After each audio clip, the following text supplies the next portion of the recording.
ஒரு காலத்தில் மரகதவனம் என்ற ஒரு அதிசய ராஜ்யம் இருந்தது.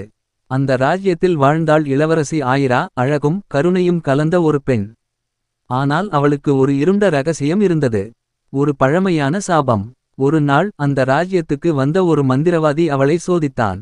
அவன் கேட்டான், உன் அழகை காப்பாற்ற விரும்புகிறாயா அல்லது உன் மனசாட்சியை? ஆயிரா தயங்காமல் சொன்னாள், என் மனசாட்சி தான் முக்கியம். அந்த பதில் மந்திரவாதிக்கு பிடிக்கவில்லை. அப்படியென்றால் நீ உன் உண்மையை மறந்துவிடுவாய் என்று சாபமிட்டான். அதன் பிறகு பகலில் ஆயிரா முழுவதும் கல்லாக மாறிவிடுவாள். அவள் தோட்டத்தில் ஒரு சிலை போல நின்றிருப்பாள். இரவில் மட்டும் அவள் மீண்டும் மனிதராக மாறுவாள். ஆனால் அந்த நேரம் மிகவும் குறுகியது. அவள் ஒவ்வொரு இரவும் விண்ணை நோக்கி கேட்டாள், இந்த சாபத்தை உடைக்க யார் வருவார்? ஒரு வீரன் வருகை. ஒரு நாள் அந்த காட்டில் வேட்டை வந்தான் ஒரு இளைஞன், வீரன் அர்ஜுன். அவன் அந்த தோட்டத்தில் இருந்த அழகான சிலையை பார்த்ததும் ஆச்சரியப்பட்டான். இந்த சிலை உயிரோடு இருக்கிற மாதிரி இருக்கே. அந்த இரவு அவன் அங்கே தங்கினான். நள்ளிரவு வந்ததும் அந்த சிலை மெதுவாக உயிர் பெற்றது. அர்ஜுன் அதை பார்த்து அதிர்ந்தான். நீ யார்? ஆயிரா மெதுவாக சிரித்தாள், நான் ஒரு சாபத்தின் கைதி. அவள் அவனுக்கு எல்லாவற்றையும் சொன்னாள்.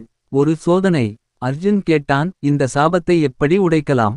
ஆயிரா சொன்னாள், ஒரு மனிதன் என்னை உண்மையாக நேசித்து 3 இரவுகள் என்னுடன் இருந்து எந்த பயத்திற்கும் இடமளிக்காமல் இருக்க வேண்டும். ஆனால் ஒவ்வொரு இரவும் ஒரு பயங்கர சோதனை இருக்கும். முதல் இரவு காட்டில் இருந்து கர்ஜிக்கும் சத்தம், பெரிய பாம்புகள், நிழல்கள். ஆனால் அர்ஜுன் அஞ்சவில்லை. நான் இருக்கிறேன் என்றான். இரண்டாம் இரவு புயல், மின்னல். ஆயிரா மெதுவாக மறைந்து போக ஆரம்பித்தாள். அர்ஜுன் அவளின் கையை பிடித்து, நீயை நான் விடமாட்டேன் என்றான். மூன்றாம் இரவு அந்த மந்திரவாதி திரும்பி வந்தான். இன்னும் ஒரு அடிக்கு நீ வர முடியாது என்று சிரித்தான். அவன் அர்ஜுனை தாக்கினான். ஆனால் அர்ஜுன் விழுந்தும் எழுந்தான். அவள் சாபம் முடியும் வரை நான் விடமாட்டேன். அவன் அன்பு, அவன் தைரியம் அந்த சாபத்தை உடைத்தது. ஆயிரா முழுமையாக மனிதராக மாறினாள். மந்திரவாதி காற்றில் மறைந்தான். அந்த நாள் முதல் ஆயிரா இனி கல்லாக மாறவில்லை. அர்ஜுன் அவளுடன் இருந்தான். உண்மையான அன்பு எந்த சாபத்தையும் உடைக்கும். கதை கற்றுக் கொடுக்கும் பாடம், உண்மையான அன்பும் தைரியமும் இருந்தால் எந்த இருளையும் வெல்லலாம்.